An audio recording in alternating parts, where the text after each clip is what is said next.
Dave Dials mentioned in our pregame show a little bit about the respect that Earl Bruce may or may not have gotten here at Ohio State. But one of the things... False start against the offense. Third down. I don't want to talk over the official, but I really believe Earl Bruce, after they got the season underway last year outside of the Kickoff Classic and playing Washington, he really brought a team and himself, I think, the coaching prominence in terms of what he did, because they really rallied and they became an exceptional football team last year. Bobby Olive, a walk-on, is the man in motion now, a freshman out of Atlanta. He can fly, not too big, but can he fly? Here's Tupa, and he's not going to get the ball away. And there's the best individual play of the day, and it's that same man again, Bo Orlando, the free safety, blitzing on the play, and that's the biggest defensive play or offensive play for West Virginia all day. Might give some spark to the Mountaineers, because now it's going to be 4th down, and they've got about 37 yards to go. There you saw 22, Bo Orlando, coming from the outside, from this side of the field. He really has to make something happen. If he can give them the emotion, they'll take it, I'm sure. He plays both free safety and strong safety. A strong kid. The coaches love him. They say he's a classic college football player. Rain has started again. Tupa in again. And Terry White back again to receive the kick. 9:18 to go. Ohio State up by 17, but thwarted there by the Mountaineers, who have not thrown in the towel. I don't think you can mark the defense as the problem today. No, sir. Not with 5 turnovers against their offense. Here's Tupa. Barely gets it away. And now you see the fair catch called, but it's back at the 7-yard line. So Morgan State is going to start, Morgantown is going to start its team. West Virginia deep in the hole. We'll be back with more 10 football in just a moment. 8:59 in the first half remain on the scoreboard. Ohio State 17, West Virginia nothing. It will be Mike Timko coming out to run this ball club. 5 turnovers have just absolutely shut down the Mountaineers. They trail by 17. Talley wide to the right, and Harvey Smith to the left. And now Talley comes in motion. They'll give it to their fullback, and their tailback, rather. Spielman again makes the big stop. Andre Johnson barely got back to the line of scrimmage. Spielman is going to overtake Tom Cousineau. Can't do it in this game. Needed 54 as the all-time Ohio State tackler. But it seems like he's at about 54 already. That's a gross exaggeration. But remember when they had that loss to Michigan when they missed the field goal? Well, he had 29 tackles in that Michigan game last year. Calvin Phillips is in. Timko back, handing it off, and looking for some running room is Andre Johnson, and he is shut down in a hurry. Shut down by Mike McRae, the junior out of Dayton, Ohio. Plays the outside linebacker spot, number 99. Oregon State and Georgia 7-all. Georgia had a tough time last week with Virginia, but came from behind and still ranked 20th. And Maryland and Virginia scoring 14-7. Virginia was the team in front of Georgia last week, only to lose. Ball back at the 7, so it is 3rd down. Still 10 to go. Grandis Bell is in, wide to the right. Timko throwing from his own end zone will air this one out. Intended here for Harvey Smith, and it's just overthrown everybody at about the 47-yard line of Ohio State. Rogan back there. And now we've got a man down for West Virginia at the goal line. First time we've had a man injured.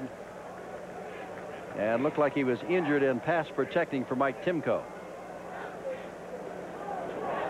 And I can't quite see his number. It looks like Bob Kovac, who was the strongest man on the team, the junior out of Newcastle, Pennsylvania, the right guard, number 55. But strength doesn't mean anything when they get down around your ankle or knee.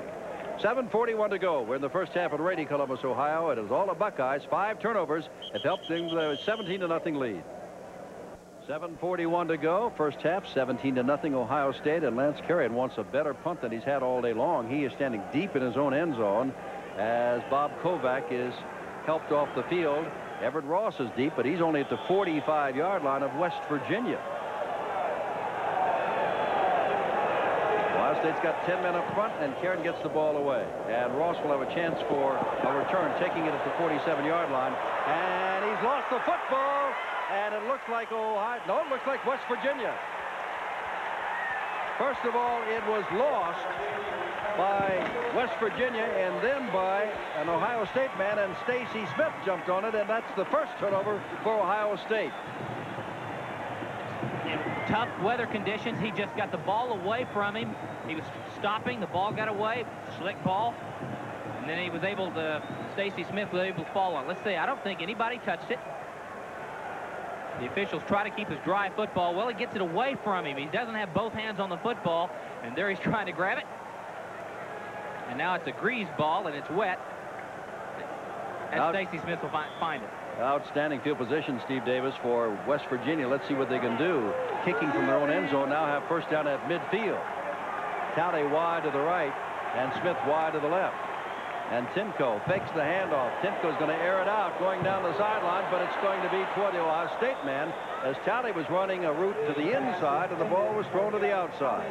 And the closest man to it was number 37, William White of Ohio State. Second down. Bob Kovac, that ankle, got the tape off and go to work. And the report we got, one of his own men fell on him.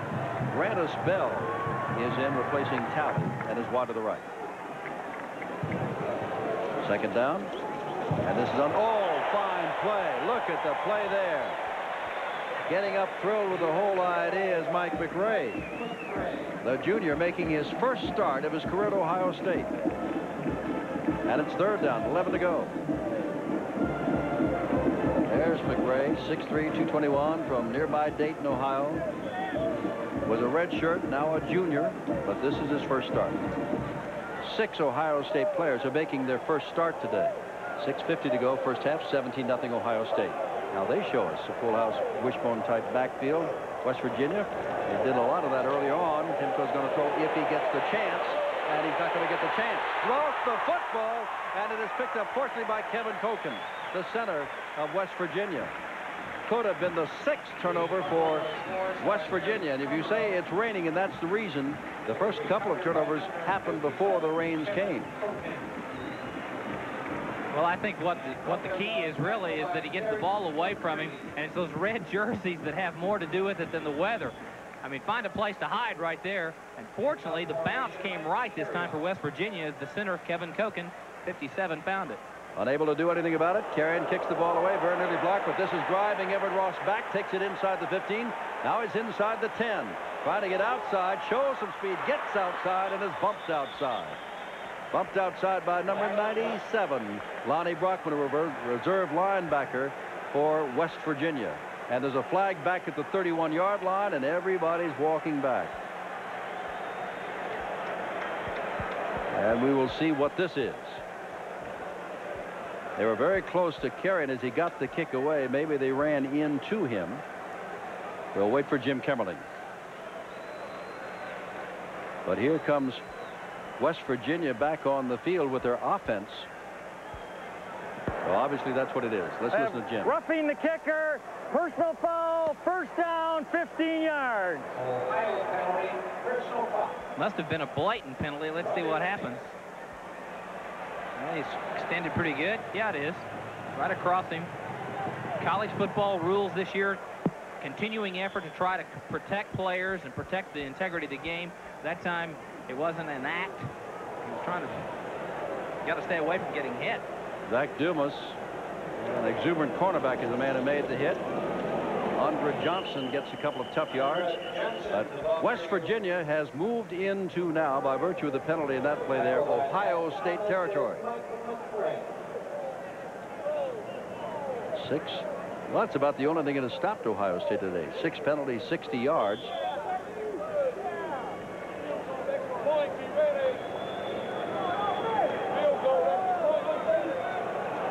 Wide to the left.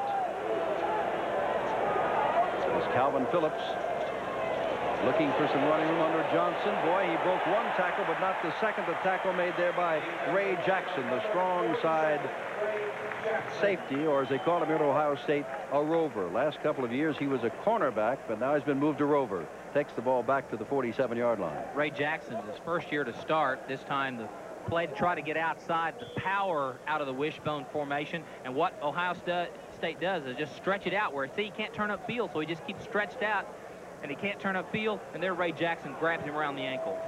Down 17-0. West Virginia faced with a third down and 13 to go. And Timko back to throw. And this is going to be near an Ohio State man, and it's going to be intercepted for yet another turnover, and that is White. Bell was the intended receiver, and White picked it off. And Timko kept his eyes on Bell the whole time. The Ohio State defense knew that's where he was going to throw the football.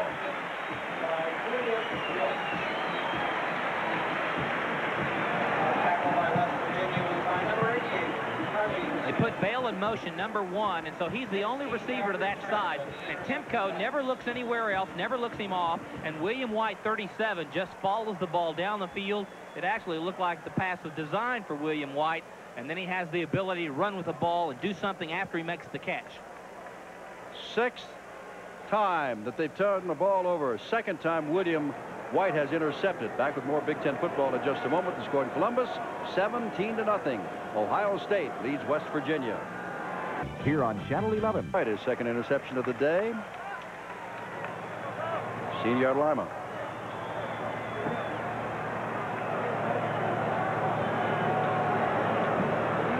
First down. And here's Tupa back to throw, and that's for Anthony Coop, and he's made a catch out near the 35-yard line.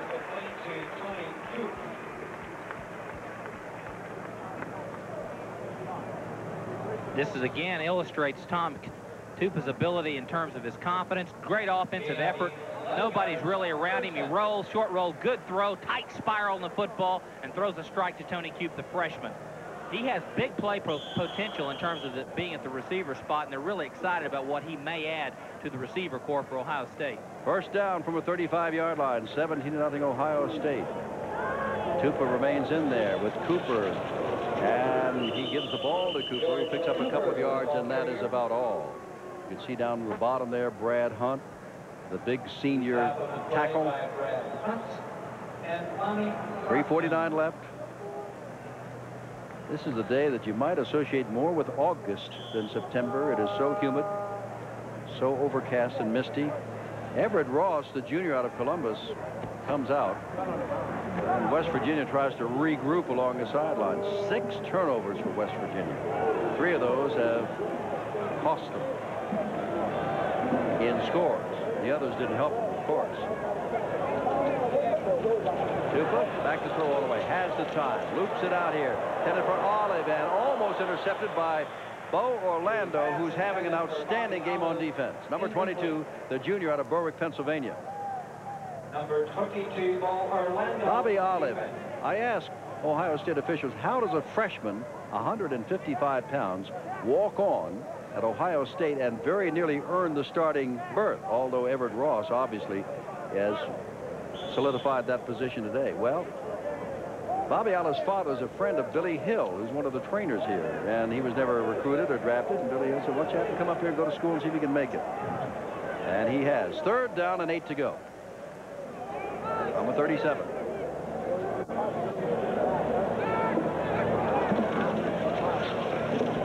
Down and out to Ross, picks up the first down. In all fairness to West Virginia, after those 3 quick scores as a result of now 6 turnovers, the Buckeyes have not been moving the ball that well. Here's Ross. The quick throwing game of Ohio State. Tupa and Ross are just doing everything. Remember, the 2 keys for Ohio State today were the quarterback play and the receiver play. That was the 2 real question marks. Well, I think in those 2 players, Tupa and Ross, it's been a very positive and favorable answer. Ross wide to the left. Cliff comes to the right.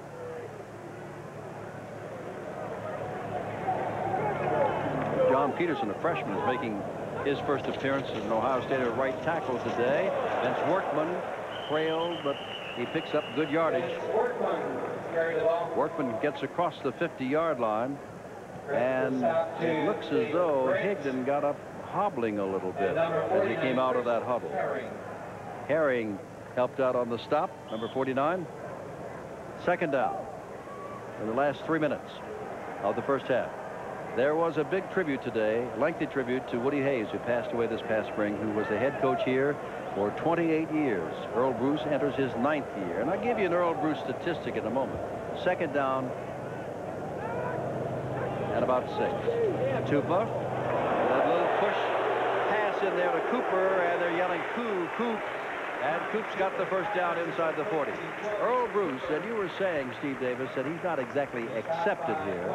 In the 8 years that he has been here, he's got the best winning record in the Big Ten. I mean, that's what else can he do? Oh, I think he's been accepted. There's no doubt about that. I think that, and maybe in Coach Bruce's mind, there may be a concern. I don't think it's a matter of being accepted. No, he proved himself to so many coaches last year and what he was able to do with the Ohio State Buckeye football team, and he is very much respected in terms of being a winner and turning things around. He didn't have to here, but he sure put him on the winning way. First down from a 37. Tuba back to throw on first down, and no, not this time. The ball was not handled.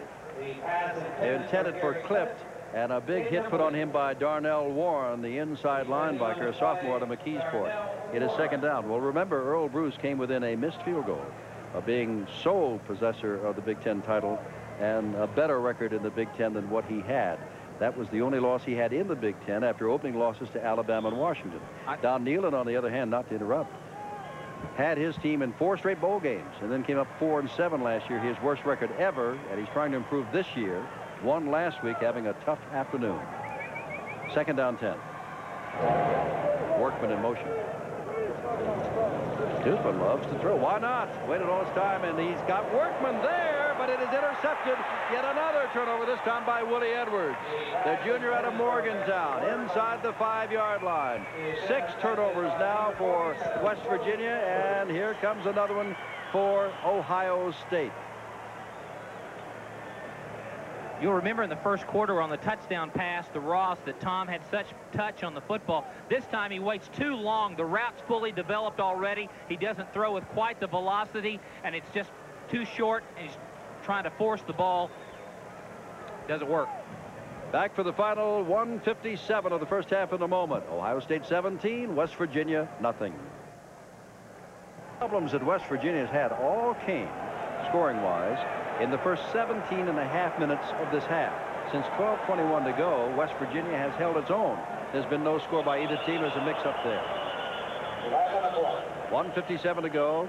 West Virginia starting inside its own 5-yard line.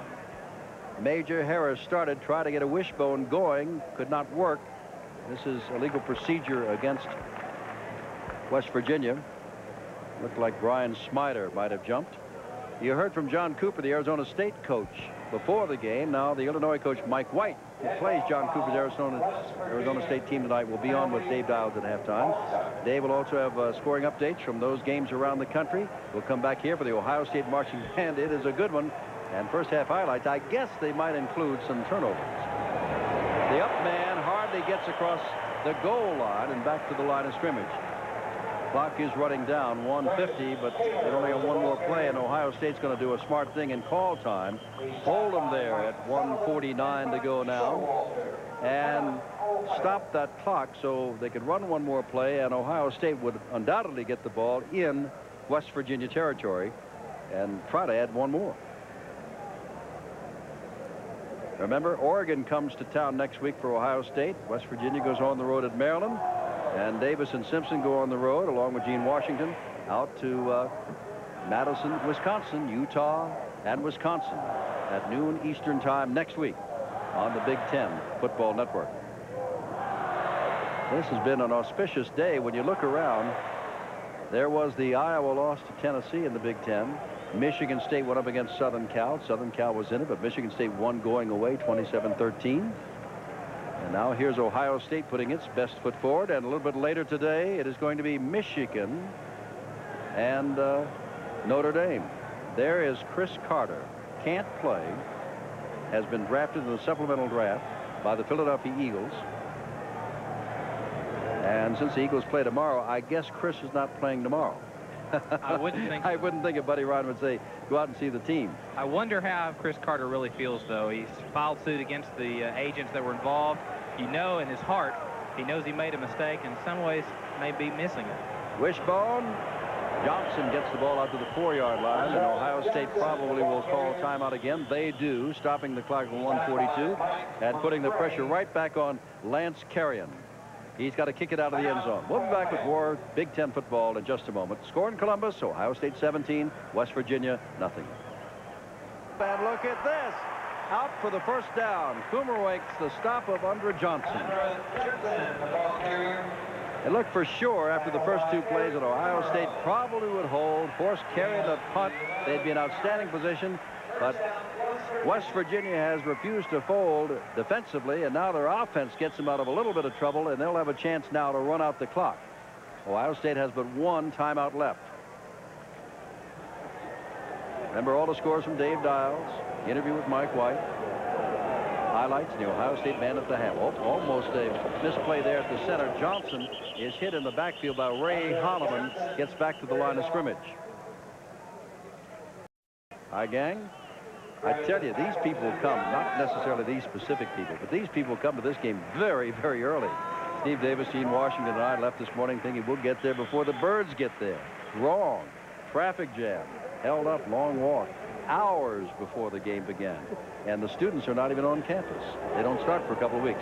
Harvey Smith to the left, Grannis Bell to the right. On second down and long. They're running the ball all the way now, giving the ball to Johnson, and Johnson goes down, and time is now running at 42 seconds to go, and counting. What West Virginia must do, and Steve Davis is the man who will tell you the kinds of things that they might try offensively, but just as a person watching the game, what they must do is to try to get some kind of offense going. Whatever it is, they have not been able to generate anything against this defensive Ohio State. And maybe that's why coaches and Steve Davis don't want to say, what would you do? Because you just keep trying to do what you can do best and hope that Ohio State makes a mistake. Third down, but only 7 seconds to go. Last play, apparently, and this is their fullback, Craig Taylor, and that should be the end of the first half. But they've called time here with 1 second to go. Why not? They could block a kick. They could get a run back. There could be a fumble of a kick. 1 second to go at the 19-yard line. 6 turnovers by West Virginia, 2 by Ohio State, 2 interceptions by William White of Ohio State, 1 touchdown pass of 23 yards from Tupa to Everett Ross, 1 run of 7 yards by Jamie Bryant, and a field goal of 47 yards by France. That's the scoring. Later this evening, once this game is over, on most of these stations at 7 o'clock Eastern, 6 Central, the Rose Bowl champions go to Illinois, Arizona State and Illinois, and at halftime of this game, Mike White of Illinois will be on with Dave Dials. 1 second to go. Fourth down.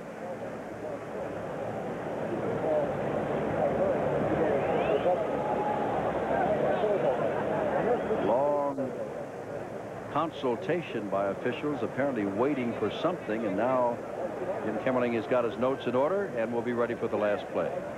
Don Nealon came in here with, well, I wouldn't say exuberance and high unrealistic hopes, but the idea that his team would give them a battle, but turnovers have put him in the hole, and now Timko puts his knee down, and that is it. So we've gone through the first half, marred by turnovers, a stubborn, outstanding defense of Ohio State, and 2 touchdowns, 1 on a run and 1 on a pass, plus that field goal. Half is over. It's all Buckeyes over the Mountaineers of West Virginia. The first meeting in better than 80 years, 17-0 at the half. The golf course, and when the Buckeyes are leading, it never rains at huge Ohio Stadium. And West Virginia, we don't know what the Mountaineers can do because the offense hasn't gotten untracked, because every time the Mountaineers get the ball, they either cough it up on a fumble or an interception. So maybe Don Nealon can talk some sense to the Mountaineers at halftime and make more of a game of it in the second half. Right now, 17-0. Tennessee and Mississippi State playing this afternoon, and Johnny Majors wants Stadium, Jim Simpson and Steve Davis, and it's 17-0. And the whole story, well, there are 2 stories. All of those turnovers, 6 by West Virginia, and all of that defense by Ohio State. Well, Don Nealon's got to be one of the most frustrated men in all of Ohio today, just because of the way things have gone. It just has not gone his way. His team came out, played so sloppy. This is the second fumble of the football game. Watch right here on the play. A.B. Brown, the junior, will break into the secondary, and then he will fumble the football. Chris Spillman, helmet on the ball, pops it loose. And that's got to be right in front of Don Nealon, the frustration, and there is Brown to make the... David Brown, number 27, will make the second. Recovery, and then James Bryant. on a 7-yard run. And watch this run. And then Tom Tupa will just the power football. Bryant will carry the ball in. Great pull there by Ohio State's left guard Jeff Davidson, and sticks Bryant into the end zone. Well, you know, Chris Carter, we saw him here in the stands, and Chris Carter is certainly missed as an All-American wide receiver, but look at this Tupa pass to his replacement, Everett Ross. Well, I think this shows the real character and the ability of Tom Tupa. Watch the touch on the ball to be able to lay it right over to the defender, and watch Everett Ross, the guy that has to be the big play receiver to replace Chris Carter, tiptoes into the end zone for the touchdown. All right, Steve Davis, here we are. And here is Ohio State leading by 17-0. I'm sure Earl Bruce and his assistants are saying a lot of things. But what can Don Nealon say? I would imagine it's almost regrouping and reforming his effort rather than specifics. Or can he say something to get this offense going? He's turned it from Major Harris, the rookie, the redshirt freshman, over to Timko, the senior.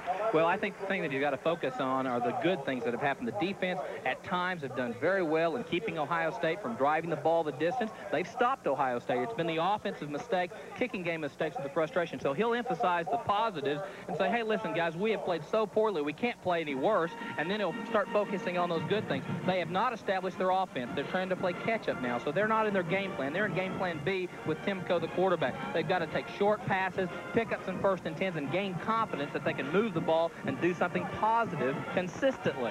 Well, we're smiling because the football season is back, but the West Virginia people we saw in the press box moments ago not smiling at all.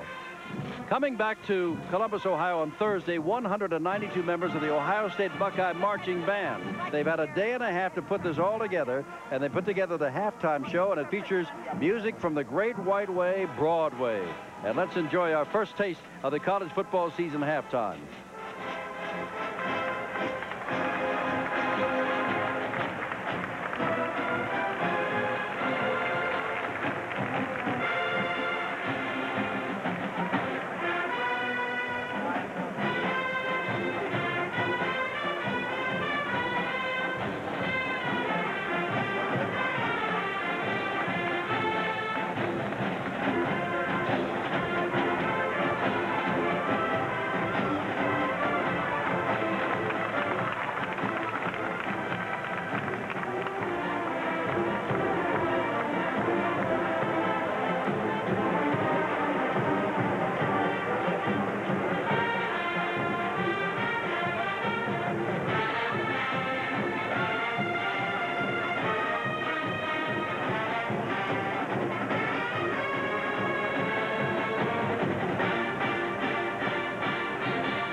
Distinction and charm. We conclude our salute to Broadway with a song that has become an inspirational part of our daily lives. Rodgers and Hammerstein's Climb Every Mountain.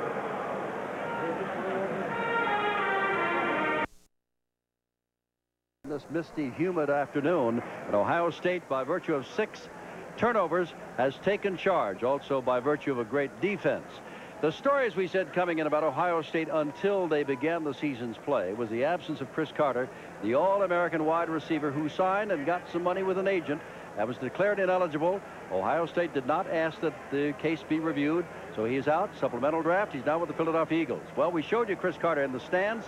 Now we will show you Chris Carter on the sidelines. And Chris, I would imagine this is a very sad and poignant moment for you to be listening to me instead of having the shoulder pads on and to being playing. Well, yes, I'd rather be out there playing, trying to contribute to the victory, but Ohio State's doing a very good job. They have an excellent football team, even without Chris Carter on the field.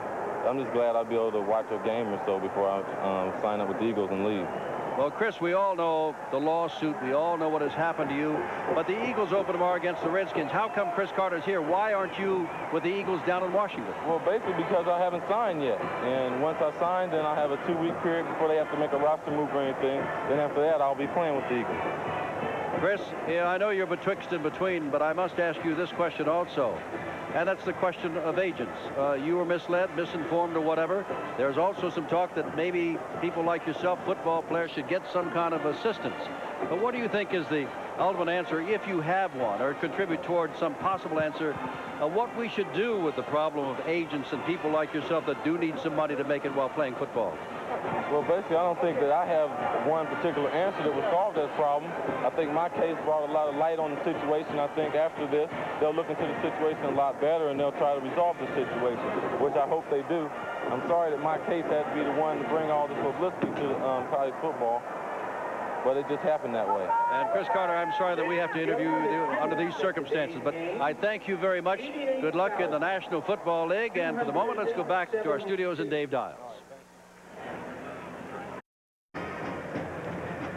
All right, Dave Dials, 17-0, Ohio State, and the statistics, well, West Virginia doesn't have much in the way of statistics to put up there offensively, Steve Davis. Well, I think the frustration that Earl Bruce would be looking at right now is the fact that he's only rushed for 41 yards. I know he wants more of a balanced attack. He doesn't care whether it's more passing or less running, but I think the key is more balance. He doesn't have that right now. Obviously, West Virginia's not been able to produce anything, and then the goose eggs and the passing yardage, which they really didn't want to have to rely on, but they're going to have to now. And then the key stat is the 6 turnovers, which have really put them in the hole and have caused a 17-0 score. Oh, Charlie Bauman will kick it off for West Virginia as they hope for a better half of football. Ohio State had a lot of opportunities, capitalized 3 times, leads 17-0. And Everett Ross, who caught a 23-yard touchdown pass and has been fielding punts, is also called on to go back and perhaps return this kickoff. Number 5, he's back there with Carlos Snow, a freshman who's in on his first play. And he is a true freshman with Ohio State. And look at this. Carlos Snow is going to take the ball at the goal line and bring it out. They say he's been looking very good, and what a hole he's got. And lost the football. Another fumble, and let's see who gets it. West Virginia says they have it. The officials haven't said anything yet. Carlos Snow, the freshman out of Cincinnati, has fumbled the football, and they're saying it belongs to West Virginia. We've seen this play before, just in reverse to start the first half of the football game. Now Carlos Snow, the freshman from Cincinnati, a true freshman, outstanding potential, gets turned around. The ball gets hit there by number 12, knocks the ball free, and then Brockman will fall on it. And so it's West Virginia's ball. And they come out with Major Harris, the redshirt freshman rookie who did not have a good start. Hand off to Andre Johnson, and Johnson gets down to the 26-yard line as West Virginia tries to get back in the ball game. Fred Reeder and Chris Spielman make the stop. Spielman had an outstanding first half. Major Harris, Craig Taylor, Andre Johnson, the running backs, Keith Wynn, the tight end, John Talley, Harvey Smith are the wide receivers. It'll be 2nd down and 6 to go at the 26-yard line.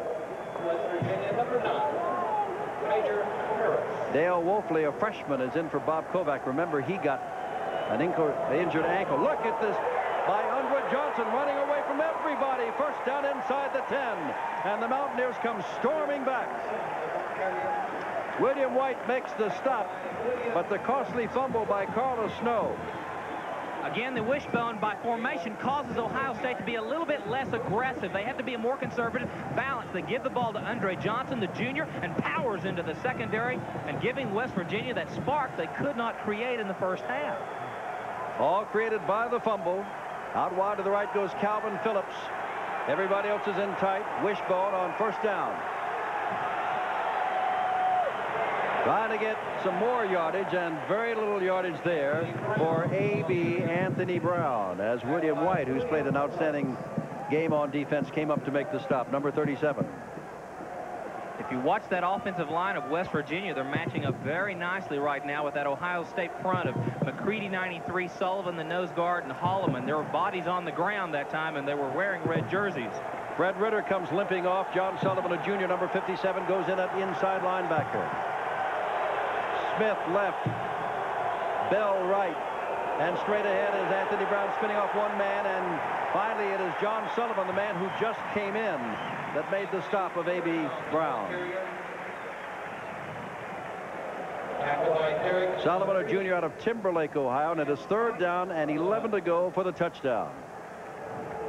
West Virginia wants something here, Steve. I'm sorry, Jim. West Virginia does not run the classic wishbone, but by the formation, you've got a timeout. They cause you to balance up on defense. You got to play both sides of the field. You can't cheat, and that's the advantage they want, is to get Ohio State in a more conservative situation. Mountaineers don't want to squander this opportunity. Whether they get 3, they want 7. They're taking timeout on 3rd down and goal to go from the 11. 17-0 Ohio State. Now let us see how the defense, which played rather well through the first half for West Virginia, plays. Well, West Virginia came to the ball game, and what they wanted to do was control the ball and the game by the formations, different play selection, quarterbacks, confusion, just different things to keep Ohio State off tempo. Well, that went out the window early because of the mistakes they were making. Now they have a tendency to get back to that kind of game plan, and I think that Don Nealon's been able to make the negatives of the first half maybe potentially positives of saying, hey, we've made all of our mistakes. We're do something good to happen, and they got it, a break on the first drive. And now Snow goes back with Ross, but remember last time Ross was on the far side and Snow on the near side, and the ball was kicked to the near side, and Snow, the freshman, fumbled. Now they put Ross on the near side and Snow, the freshman, on the far side. And here is Charlie Ballman to kick off again.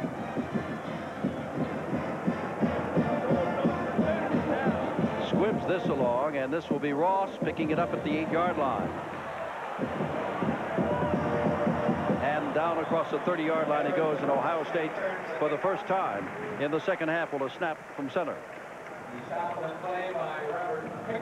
Tackle made there by Andrew Jones. Here's the defense for West Virginia. Brad Hunt, David Grant in the middle, Chris Parker, the other tackle.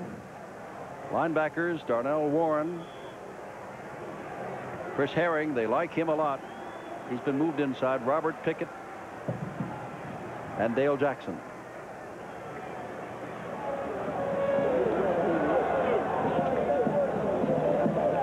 Pitch back, and this is Vince Workman, and Workman gets very little. They close him down after about a yard. Herring was moved inside because Eric Lester is hurt. Preston Waters, he made a good defensive play along the sidelines. Willie Edwards intercepted a pass back in the first half. Stacy Smith made some good plays. And Terry White, the former Ohio Stater, free safety, wants this game more than anything. 2nd down, 8 to go from the 33. Clift is wide to the left, Ross to the right. They've been going with Cooper and Workman most of the time, although Bryant has scored a touchdown. Here's Tupa. Short drop, gets the ball short, intended for his tight end Alex Higdon. No good, 3rd down. There shows the inexperience of Tom Tupa. That time it was the shuffle pass. Remember earlier where he drops back and then shovels it underneath? That type of play, that was what he was trying to do. The play became a disaster, and then he forced the ball and made an inexperienced mistake. He won't make many of them, but that obvious is a dangerous pass to try to throw when the play is broken down. Anthony Coop comes in, number 22, redshirt freshman, started the game. He's got good speed. 3rd down and 8 to go. There are still some storm clouds in the area of Columbus, Ohio, where it is 17-3 Ohio State early in the 3rd quarter.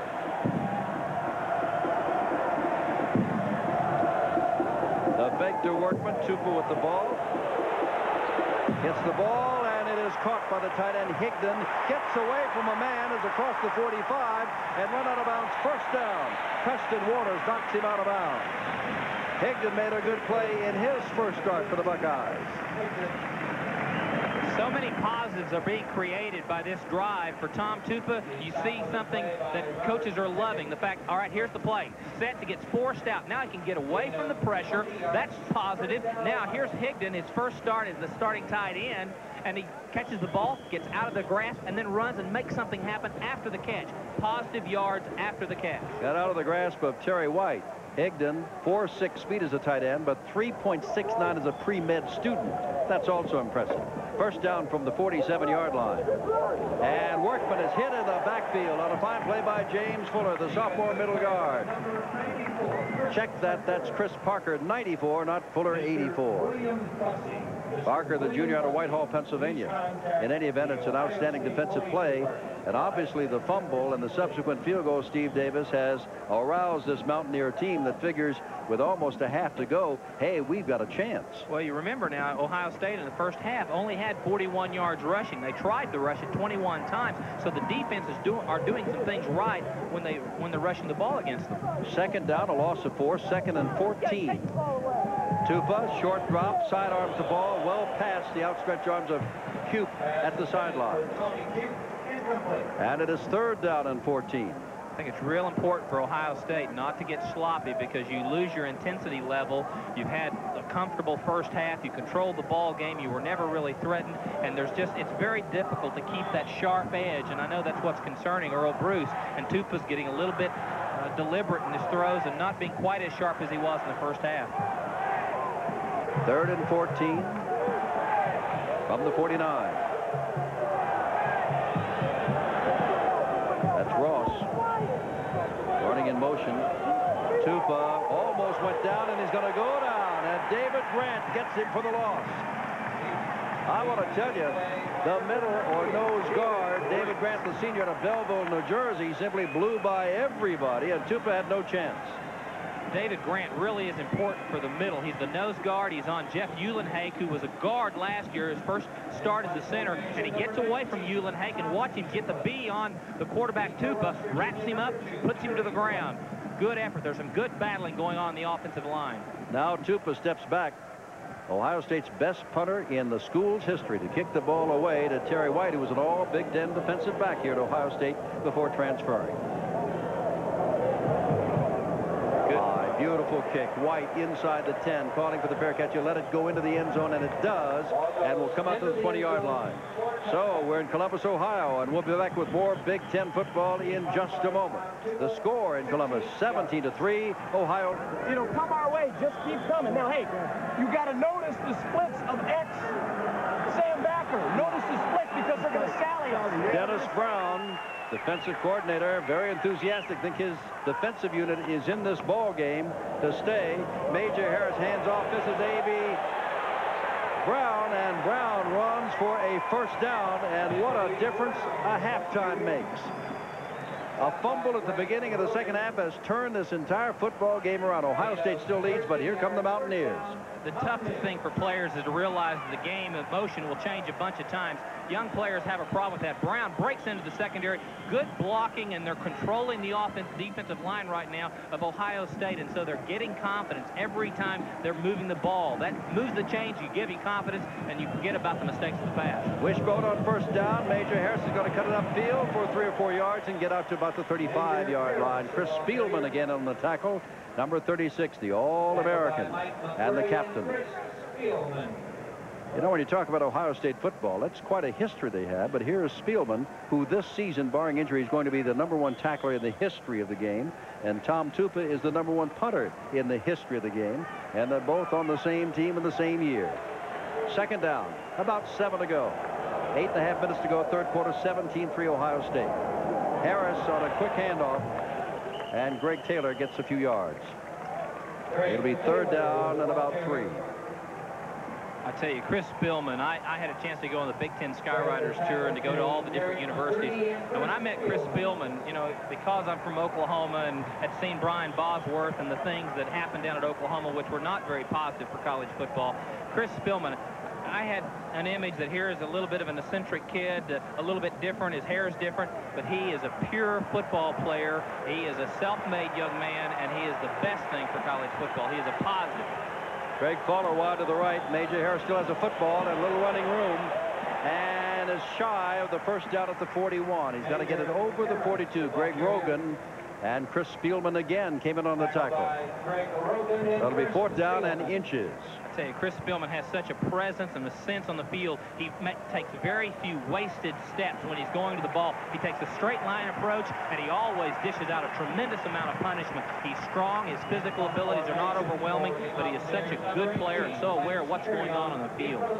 6 turnovers in the first half by West Virginia.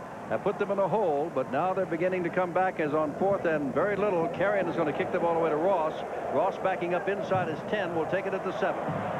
And there's good coverage down there by West Virginia. And there's that man one more time, Bo Orlando, to make the stop as Ross gets to the 17-yard line. 7:03 to go. 3rd quarter.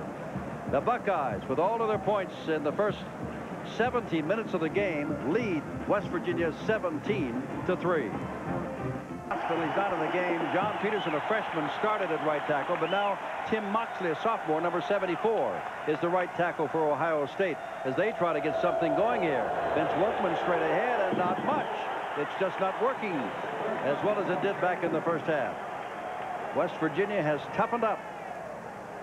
Through the course of a football game, you'll sense the emotion go different ways. The momentum here, watch it. Uhlenhake, the center, working on David Grant. They've been moving him around a lot. It's been a good battle all afternoon, and that's about a tie, but it's a battle of the wide bodies in the offensive and defensive line. David Grant, 6'4", 271. He's a senior. As a freshman, he was a freshman All-American, the middle guard for West Virginia. 2nd down and 9 to go from the 24. Tupa, again Workman, and again Bo Orlando, number 22, to make the stop. And it'll be 3rd down. You can really appreciate. I'm sorry, Jim. You can really appreciate Earl Bruce right now in terms of he really knows how critical a turnover or mistake would be. That's why he's a little bit more conservative on those first 2 downs. You just got to understand that he doesn't want to give them more emotion, more fuel to the fire.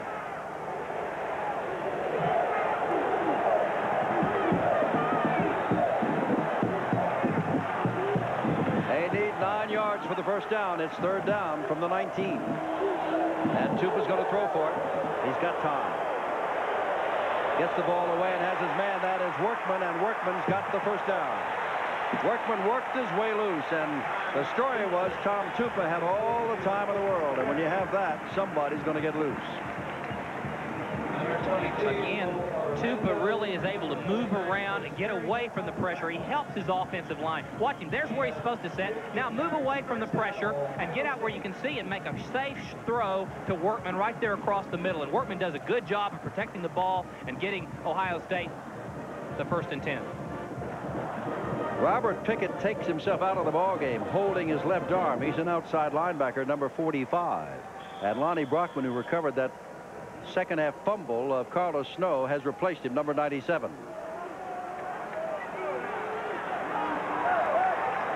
Ross left, Cliff to the right. 1st down, ball at the 34. 17-3 Ohio State, 3rd quarter. Tupa still has the ball, and Tupa's in trouble, and down he goes. Chris Parker was not the man. He was run down from behind by Terry White. Let's go to Gene Washington at the West Virginia bench. Yeah, Jim, they were very excited over here. They have a really good chance. They're only 14 points down, and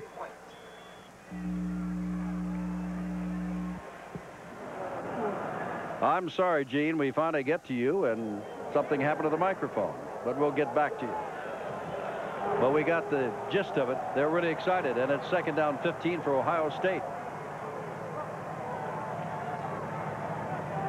Tupa getting it down there for Cupe, and Cupe is by himself and holds on to the ball. No, they say he did not. He gets up as though he did, but the official on that side, nope. He was juggling it as he hit the sidelines. And he was all by himself. Tupa didn't quite get the ball to him. The coaches have talked about Tupa's strong arm and his ability to throw the ball. He really doesn't get his feet all that well set. And then he's got his man open. Cupe is out there. And when he hits the ground, the ball pops loose. Good extension. Good play by the freshman from Columbus. Third down and 15 to go. Jim, next time I talk over, you just knock me out the booth. Well, you're bigger than I am. Clift is to the right, Ross to the left, and tougher. I doubt that. Tupa Sr. in his first start, his big chance, looked great in the first half, and now hands the ball to Workman, and nobody's there to cover up on Vince. And Vince stepped out of bounds, Osei, at the 40-yard line, and that is 3 yards shy of the first down. Workman trying to retain his balance, stepped on the sidelines at the 40, and it's going to be 4th down.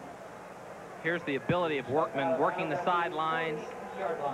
He'll hit it right there with his left foot. Boy, the coaches are happy about their backfield right now with Cooper and Workman, the backup of Bryant. They've got some talent. They'll be able to control people with the running game. They can be physical and play Ohio State football, rock 'em, sock 'em, which is so classic of Earl Bruce.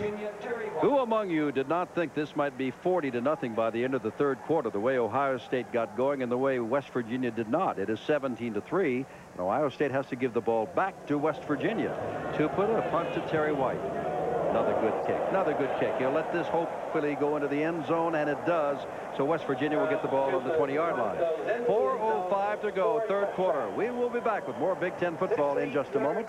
And the score here at Misty, Columbus, Ohio State 17. West is on defense here for Ohio State. Mike Showalter, number 98, replacing Ray Holloman at left defensive tackle, and Derek Eiseman, a junior out of Fremont, Ohio, number 10 for McRae at one of the linebacker spots. First down, West Virginia trailing by 14 from their own 20. And there is A.B. Brown not getting much. Chris Spielman again in on the tackle. A gain of 2 at his second down and 8. Pat Thomas no longer in there. Mike Sullivan back at the nose for Ohio State. Calvin Phillips comes in with the play for Major Harris. Redshirt freshman to be sure, but for Major Harris to step out before about 85 to 90,000 people and a team that's challenging for the national championship, already ranked number 5, it's intimidating, but they seem to have their things together. Maybe not enough to win this. Here's Major Harris trying to duck inside, and he's lost the football, and he loses it out to A.B. Brown out at the 29-yard line. Anthony Brown, the ball carrier. And I had Major Harris until the pitch up. Watch Kumaro. He's got quarterback responsibility, gets tied up inside, has to chase the ball. What happened that time, Major Harris got away from his pitch relationship, pitched the ball actually in front of him, but he was behind the line of scrimmage. Earl Bruce thought he had passed the line of scrimmage, but he had not. Just shows his inexperience. He's not a great option quarterback, but his ability gives him the opportunity to be a very good one. Looks like the old split team. They're trying to get the first down. Now, you know they've got to get to the 30-yard line. Chris Spielman has stacked this up, and Ohio State thinks he did not get to the 30-yard line.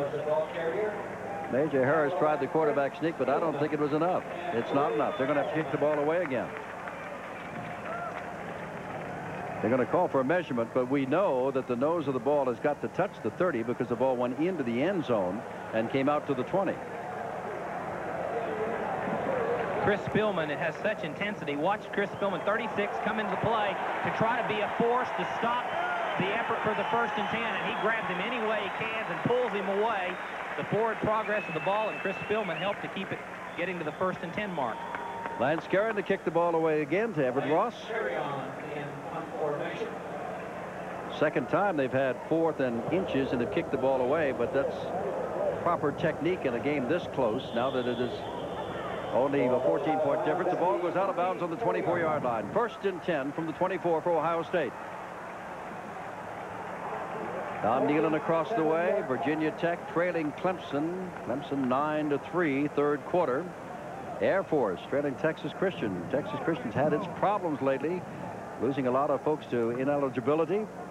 And this is for our producer, Peter Engelhardt. That's the only reason. Well, there are a lot of Bowling Green and Youngstown State fans, but Pete went to Bowling Green and would like you to know that. Or should I say that Don Nealon went to Bowling Green, and that's why the score's up. It's for the fans of Bowling Green and Youngstown State, of course. We're just kidding you. First down, 17-3, 2:19 to go, third quarter. Ohio State's got the ball at their own 24. And Workman is stood straight up in the air and put right down by David Grant, looks like to me, number 98.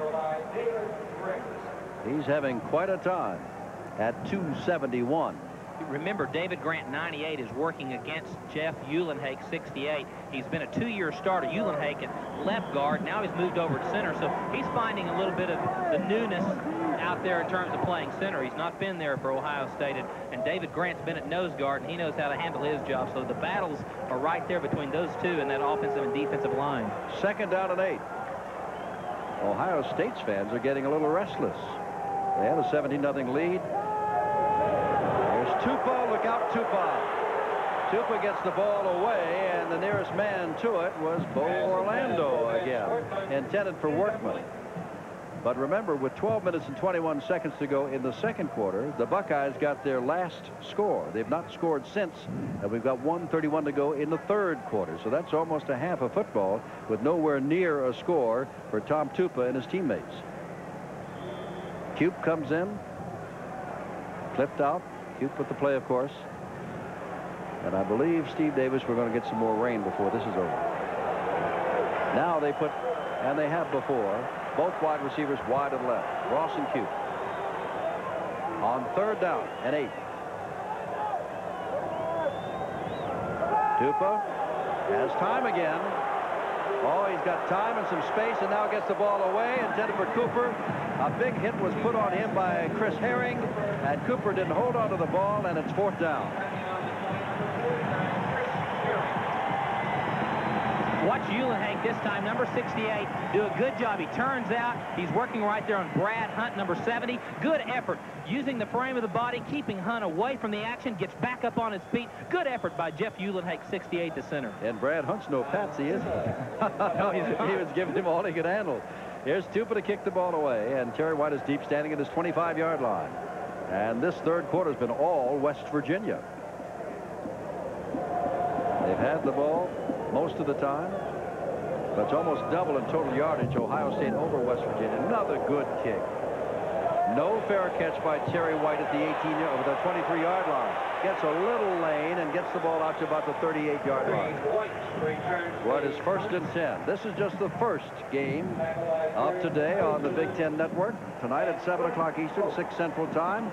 Champaign, Illinois will be the site. Illinois and the Rose Bowl champions, Arizona State. Somebody in the Big Ten's got to figure out how to beat somebody in the Pac-10, and maybe Illinois can figure that out tonight. As John Cooper, our guest of the pregame show, said, he is very happy with his team. It is very strong.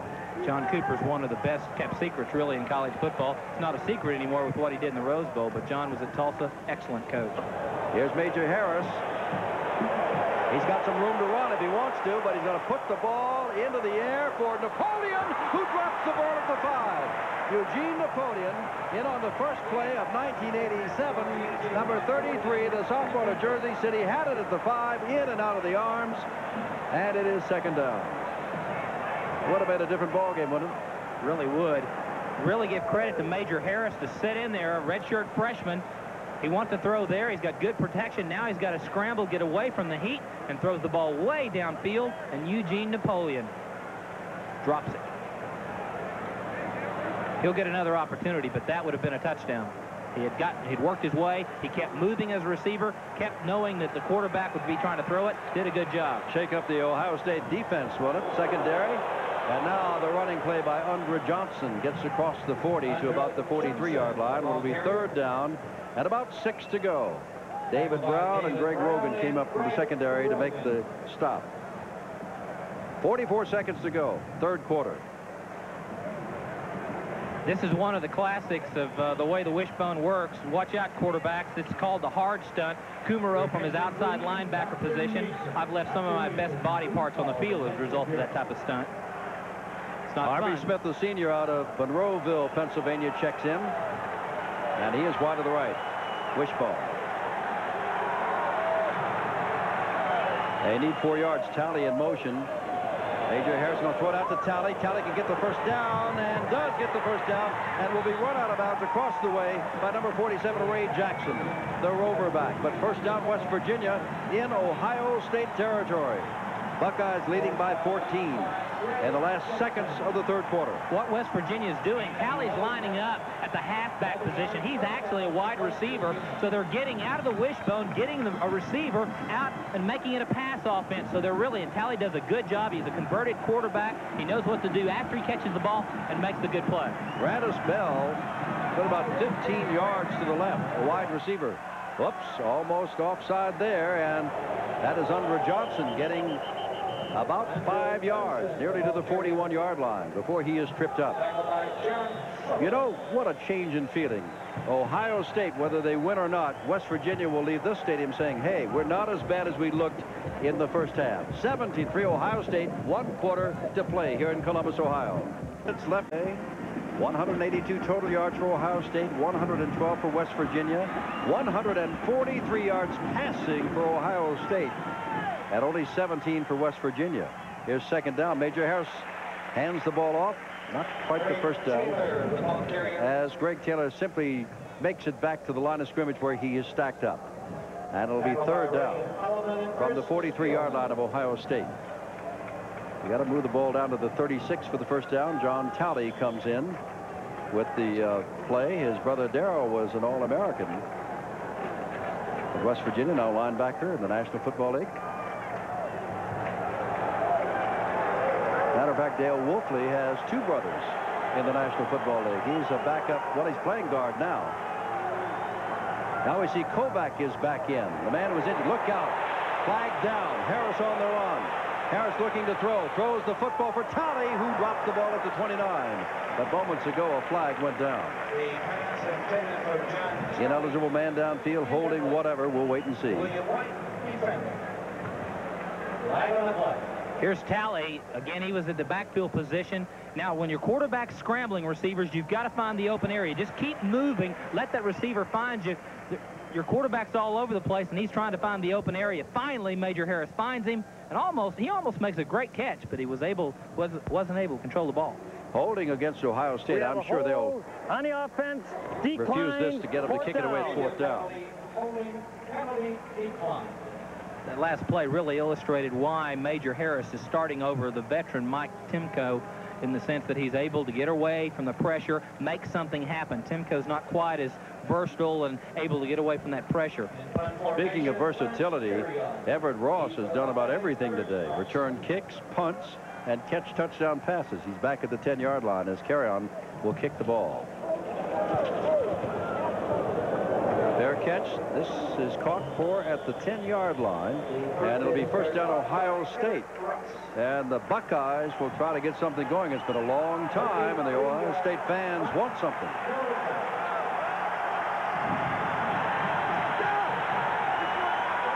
Cheering them on. Earl Bruce walking back and forth, a quick and easy 17-0 lead, and that's all they've had. Virginia has gone in front of Maryland 15-14, third quarter. North Carolina State losing to Pittsburgh 21-0. Mike Godfrey doing a job there. Indiana over Rice 7-0 first quarter. We'll see Indiana in not too distant future here on the Big Ten Network. There's Tupa throwing out for Ross, who goes out of bounds at the 15-yard line. Pickup of 5. It is second down and 5. The fill on us, all right? And again, Dennis Brown goes to work talking to that defense. Check that. That's not the defense. That's the offense. Yeah, we might be able to get him hooked and pinned inside there. All right? So be aware of that. When you're stepping out there, see if he's in an aggressive stance. If so, then we should be able to get him hooked on that. All right? Okay, now. Jim, both of these teams have just outstanding coaches on both staffs. They've done such a good job in preparing the kids to come into this season. Second down and 10.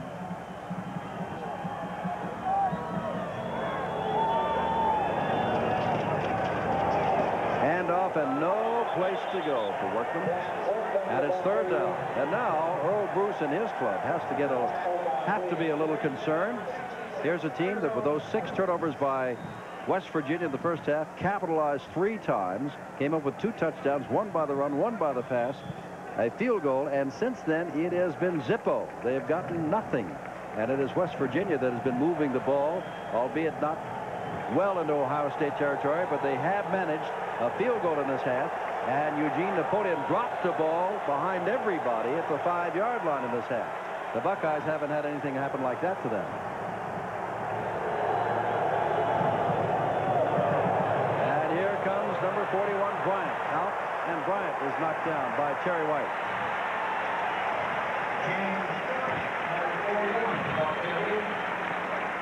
I think a real key point right now is, when have you ever seen an Ohio State football team in the 4th quarter with only 40 yards rushing? Here they're trying to get something happening on the ground. Again, Tupa, the pitch play to Bryant, number 41. He's the talent. Strong runner inside. This time he's outside. And this is a good, significant play for them on the in the running game, but they've not had it today. And gives the Buckeyes a first down at the 23-yard line. Ross, the man in motion. And Tupa again handing off to number 41, James Bryant, the sophomore out of Harrisburg, Pennsylvania, who scored a touchdown back in the 1st quarter. He gets across the 25-yard line. A pickup of 3, 2nd and 7. One of the things that Don Nealon and his staff felt after last season, that they were a little heavy, maybe a step or two slow, and what's happened, they had a tremendous loss weight program, losing some weight, and kids on the defense and the front line lost as much as 25 pounds, and they're quicker, they're more agile, and he thinks it's the right move. He says the mood in college football is get bigger and better, and he says big and best is, bigger and better is not always the case. I'll get my B's right in a minute. Bigger, better, best. 2nd down and 6. Bryant again, and does a good job there getting up near the 30-yard line. Well, as they go back to the huddle, let us go back to Dave Dials. More action between Tennessee and Mississippi State, and it's that man, Reggie Cobb, once again. Screen pass. The gain is for 42 yards. That sets up his own 4-yard scoring run. Reggie's 3rd touchdown of the day. Tennessee leads Mississippi State 24-3. All right, Dave. Tennessee on a roll. Bill Matlock is in the backfield with Bryant. Cooper and Workman are not there. Harold Bruce has made some changes. 3rd down and 4. Big play for both teams. From the 28. Tupa on the handoff to, well, he keeps the ball and pitches back out to Bryant. And there's a good play there, and he lost the ball out of bounds. But Bryant was hit hard by Preston Waters, number 5, and fumbled the ball away. Terry White came over and really leveled him after Waters made initial contact. And there's a man down, and it looks as though, we'll have to check it for you.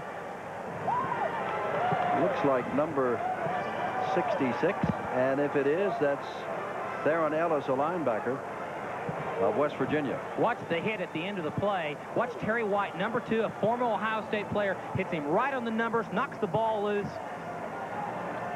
And he was always considered a catalyst in terms of his ability to make big hits in the ball game. 2:59 to go, 3rd quarter. And they're helping the injured man up. We'll come back in just a moment.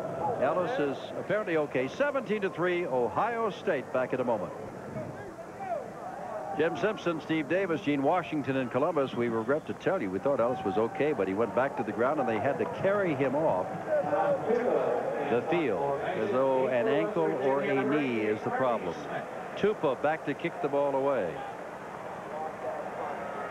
And this is Harvey Smith, who is deep. Those guys couldn't move the ball again. Picked up 1 first down after kicking it away. Harvey Smith backing up inside his 20.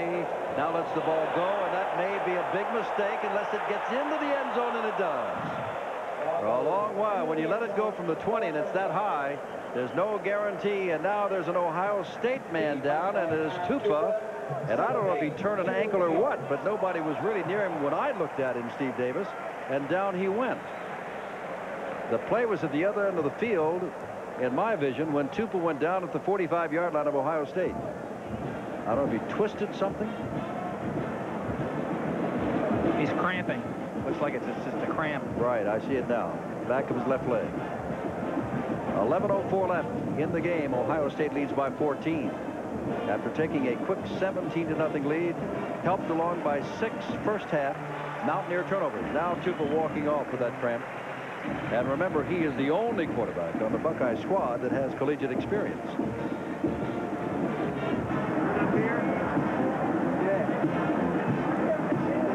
was taken off the field, and they're working on him. Remember, Bob Kovac went out, an offensive lineman, but he is now back in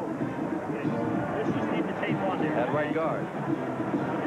Harvey Smith goes wide to the left. Wishbone shown again. Major Harris, the quarterback. 17-3 Ohio State, first down. Harris still with the football, a pitch back. That is Brown. Brown makes a nice move there. Another one that is out to the 39, 40-yard line before he finally goes down. A.B. Brown, the junior out of Salem, New Jersey, a transfer from the University of Pittsburgh. Jackson and Chris Spielman. Spielman again in on the tackle. 20 yards. First down, West Virginia. First down, West Virginia. Ohio State was not surprised at the wishbone attack of West Virginia. They prepared for it. They believed all along, I think, that West Virginia would come in. There's the disparity in the yards. Just a flip-flop. Craig still with the ball. Most of the right side of the defense was chasing Major Harris, who's being trailed by A.B. Brown. But Craig Taylor went straight ahead and got out to near the 50-yard line. It'll be second down and very short yardage. Maybe a foot.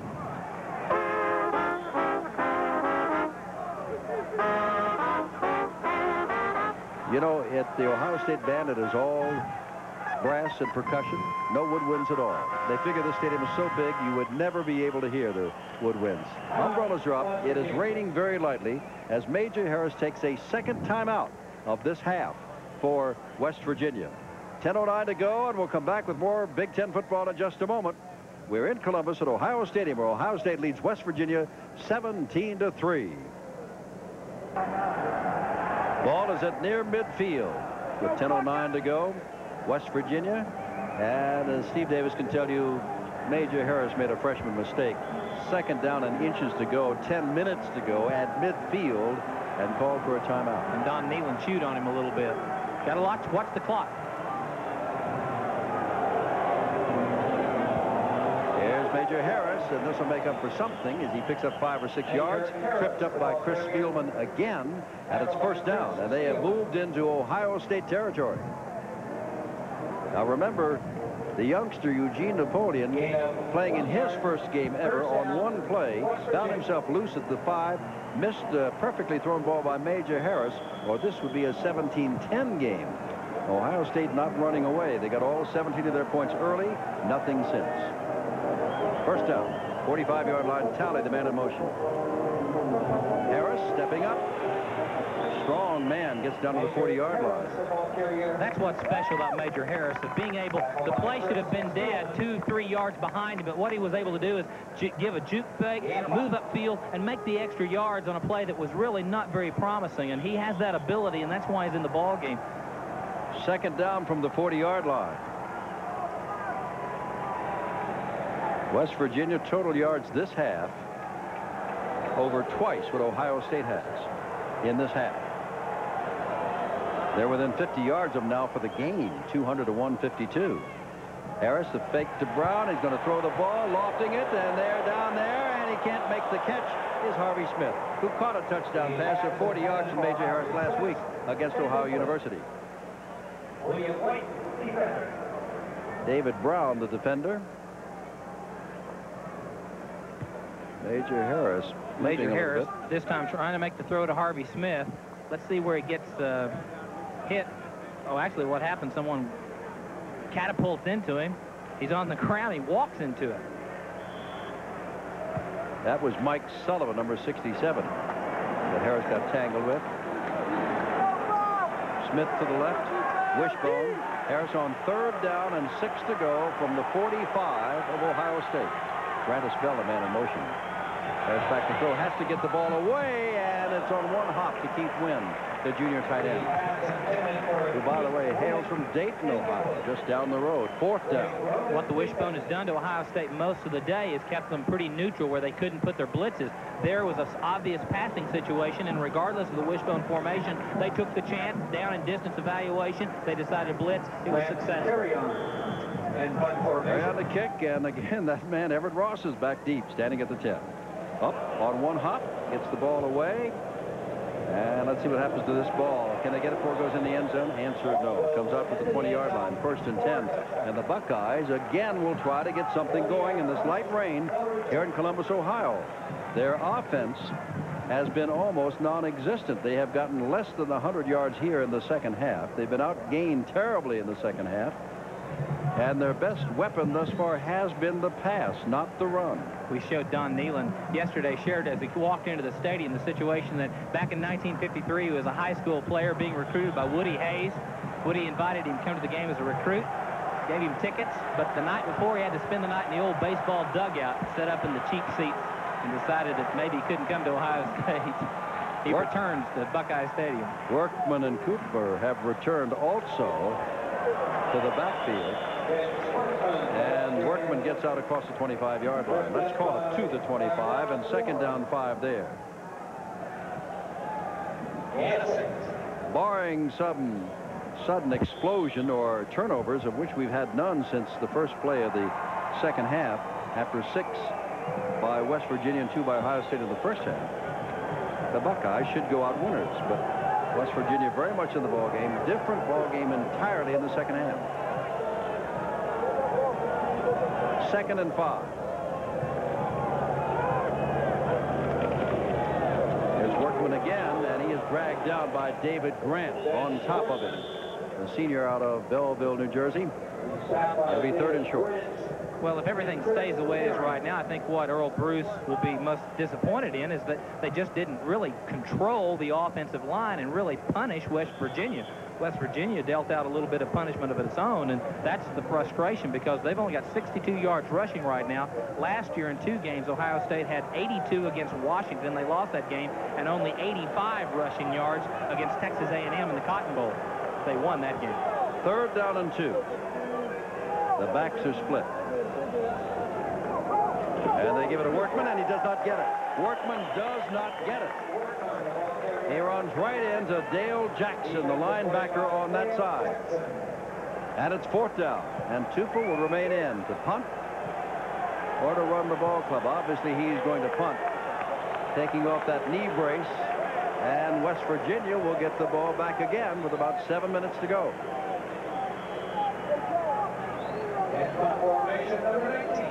I would imagine, Steve, that the West Virginia fans will say this half is the best that West Virginia's played, despite the fact they beat Ohio U last week by 20 points. Well, I think they pointed to Ohio State all preseason and all spring practice and summer, so I think this is an indication of the kind of team they will be in 1987. Tupel to kick the ball away, and Terry White watches it bounce and picks it up at the 22 after calling for the fair catch there.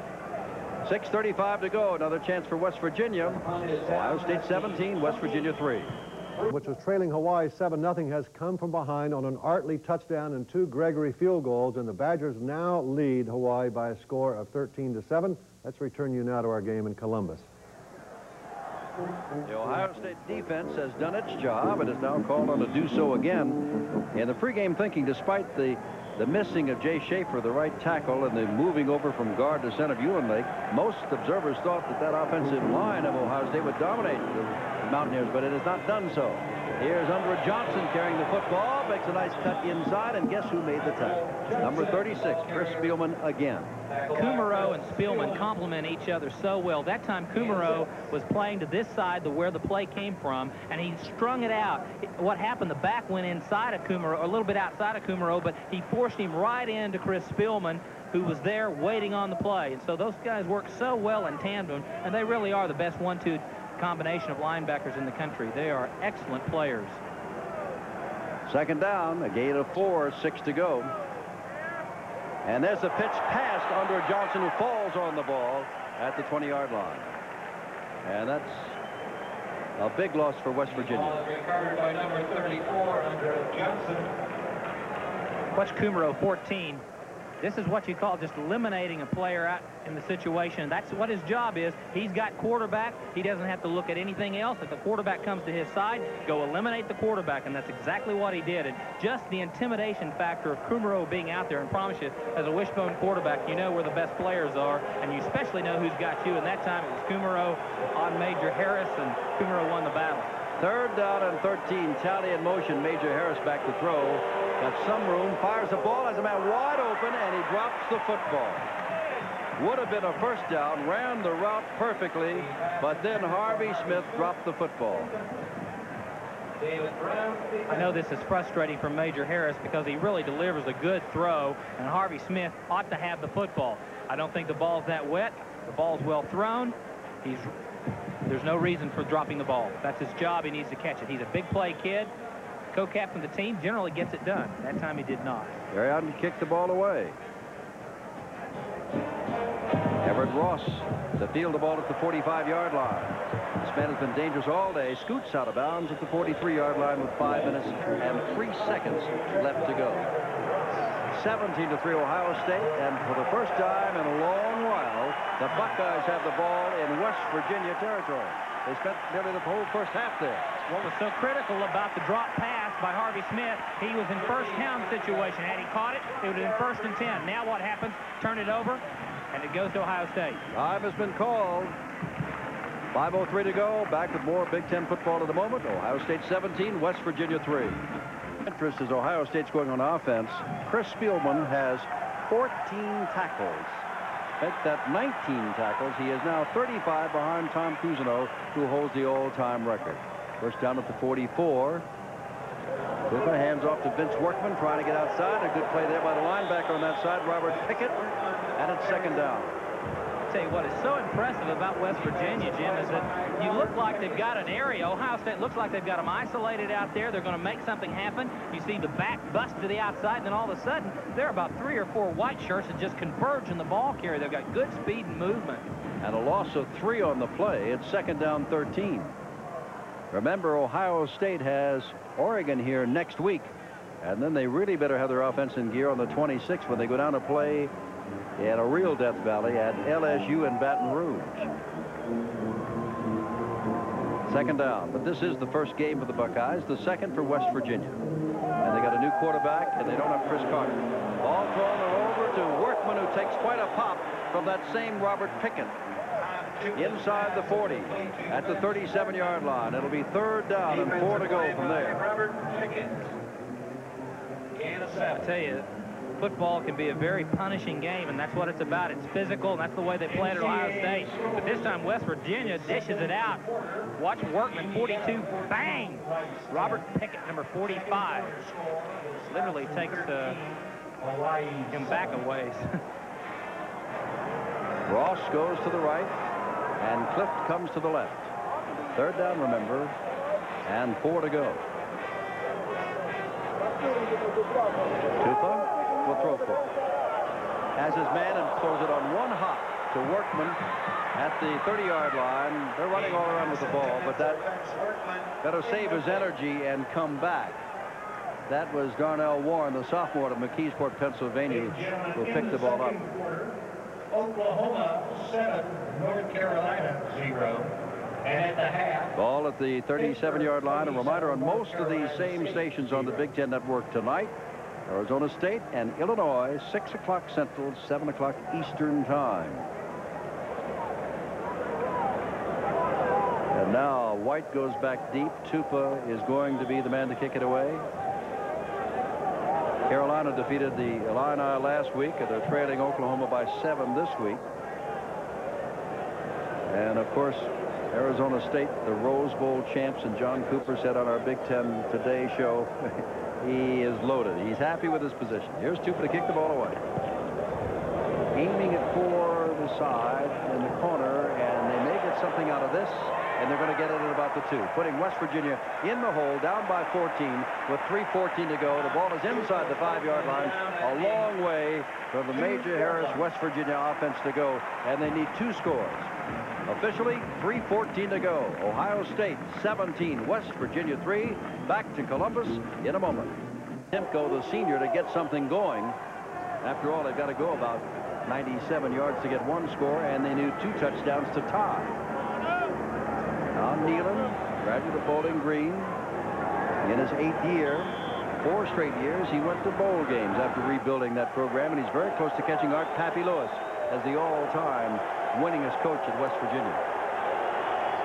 Timko's going to throw from his own end zone and throwing it out here for Talley. And there's White with his 3rd interception of the day. The 7th turnover, and White goes in for the touchdown.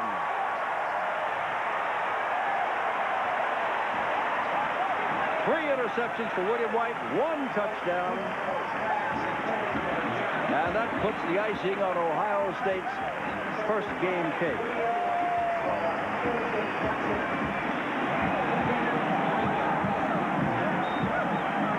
A game of turnovers. Well, Ohio State's in a perfect position. They realize that West Virginia, with the score and the time as it is, they've got to throw the football so they can play back. They didn't put a tremendous rush. They dropped back. There's William White again, perfectly timing the interception, and he's able to walk down. He picks up a blocker. There's 47 Jackson, Ray Jackson, and steps into the end zone.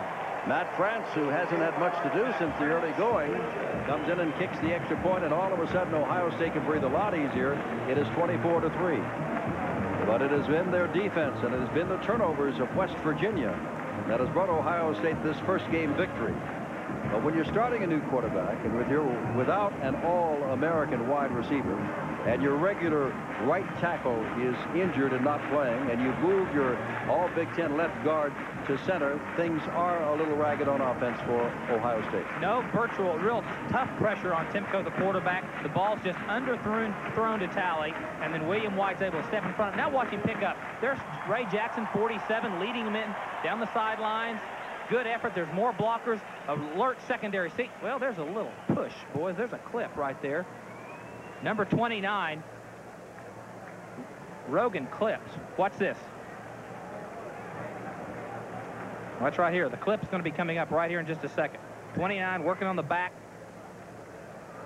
I would say 29, Rogan clipped on that play. Well, there's a couple of different points there. Also, McCray made first contact, and that might have been the point that the officials didn't see it, but at least from the back, Rogan did clip. Now the man who was the busiest man of all in the early going is back in to kick off one more time. Pat O'More, his first appearance here in the second half.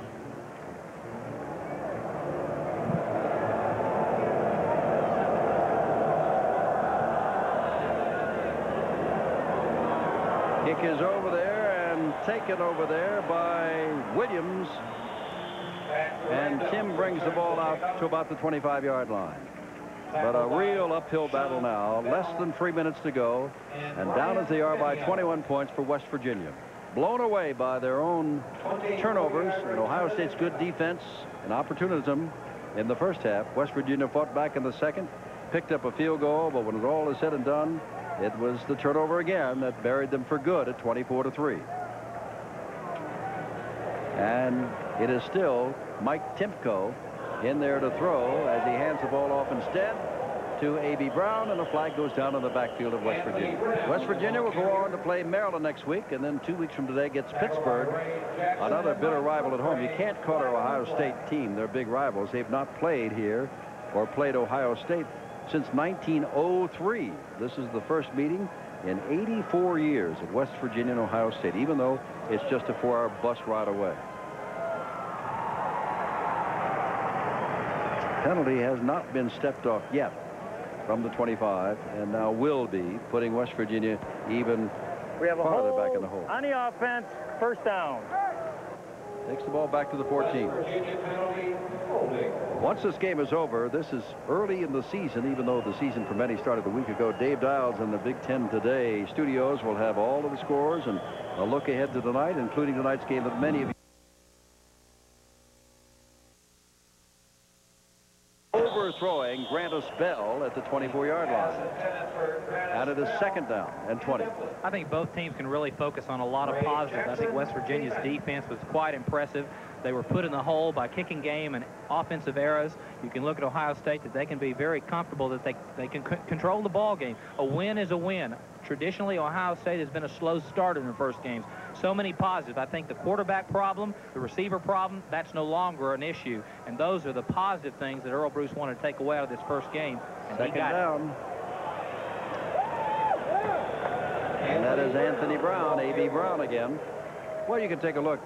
24-3. The offense, because of different reasons, maybe did not look that sharp for Ohio State, but when you compare it to losing to Alabama 16-10 in the first game last year and losing to University of Washington 40-7 in the second game last year, this is a much better alternative. Oh, sure. It is in the win column, and they have looked good, and their offense will come together. No question of that. Tupa looked extremely sharp in the first quarter. Tupa and Ross. Dimko buying time, now throwing, and this ball is caught. That's one of the rarities for West Virginia. A.B. Brown made the catch, and that's a first down. A little bit more than 2 minutes left in this 24-3 ball game. Remember, Steve and I will be in Madison, Wisconsin next Saturday afternoon, noon Eastern, 11 o'clock Central. Utah comes to the University of Wisconsin. Dimko. And you'll see it on the Big Ten Network. Dimko still running, still buying time. Now has his man, and that is Keith Wynn, the tight end, for his first catch of the year down at the 40-yard line. Wynn, a junior out of Dayton, Ohio. Ohio State's just trying to not give any big play up. They're not putting a tremendous rush on the quarterback. He moves around. Timko's more the thrower. And across the middle. Dimko down, throws out to Greg Taylor, and the fullback picks up almost the first down to the 31-yard line. So after today, West Virginia will have defeated Ohio University 23-3, but lost to Ohio State. They'll be 1-1 going on to Maryland. Ohio State will be 1-0 and waiting here before they get next week Oregon, before another non-conference game, LSU at LSU in 2 weeks. Dimko back, has time, throws, and that's A.B. Brown again. And Brown has played a good game today, inside the 25-yard line, down to the 24. Clock running 1:19 left. And the crowd, which loves its football, some have left, but most are still here, despite the fact they've gone through rain. William White has tied the school record for interceptions with his 3 today, including 1 touchdown. Oh, look at Brown. Look at Brown. Is he going to get it? Yes! They say he's out of bounds as he was bumped out of bounds, bobbling the ball. Couldn't hold on to the ball while he was in bounds. But how close West Virginia has come, Steve. The dropped ball by Napoleon, and this would have made it closer, but it's all over now. Well, there's no doubt the play's out of bounds. Good throw. Timko has good touch on the ball. He's out of bounds. Second down and 10.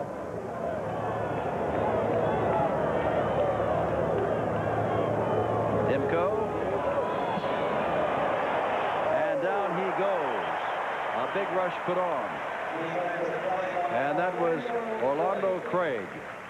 Well, the good thing is Ohio State, they've got a win. West Virginia, they've got a loss, but they look good in the second half, and they look defensively good throughout the game. The best of all is Steve Davis and I have 9 more weeks to go on the Big Ten Football Network, and join us every Saturday. Here's Timko putting it up, looking for Harvey Smith, and the ball is intercepted in the end zone by Rogan. And that, ladies and gentlemen, is incredible. That is the 8th turnover by West Virginia today, with 33 seconds to go. This is a very talented Ohio State secondary. I think they play very well together, and you look at films, their spring game, and Rogan does a great job of concentrating, going down, and being able to find the football and make the interception. Greg Fry, a freshman, redshirt out of Cincinnati, is going to take his first snap ever in a college football game now. His number is 15. He's 6'2", 190. And this will be his first collegiate experience. Not bad, 33 seconds to go and 24-3. And he's going to put his knee down. Fans didn't like it, believe it or not. Archie Griffin, who in this nation has ever won the Heisman Trophy twice, you're looking at him. Archie Griffin, his brother Keith, still plays in professional football. Archie had quite a career. They're letting the clock run down, and this first Big Ten football telecast on the Big Ten Network is just about over. And Ohio State, thanks to defense and turnovers, dominated West Virginia, kept them from crossing the goal line, gave them only a field goal, and that after turnover of their own, and scored 24 points. Final score, Ohio State 24 and West Virginia 3. And we'll come back with more of our Big Ten football television. Some people. The day, and this is probably the most precious of all of them. Watch him make a great interception, takes it away from Talley. Now he's got the ability, keeps his feet, pick up some blockers. There they are. 57 is in there. And he's just able to run down the field. Ray Jackson, 47, good block. There's Spillman making a block, and he goes into the end zone for the touchdown. And I will see you next week in Madison, Wisconsin. I'm Jim Simpson, along with Steve Davis and Gene Washington. Dave Dials is coming up with Big Ten Today, all the scores around the country, and the highlights of games here in the Big Ten and throughout the country. That follows immediately. Big Ten football has been brought to you in part by Miller Lite. For great taste, there's only one light beer. And by Apple Computer, makers of the new Macintosh SE and Macintosh 2 family of personal computers.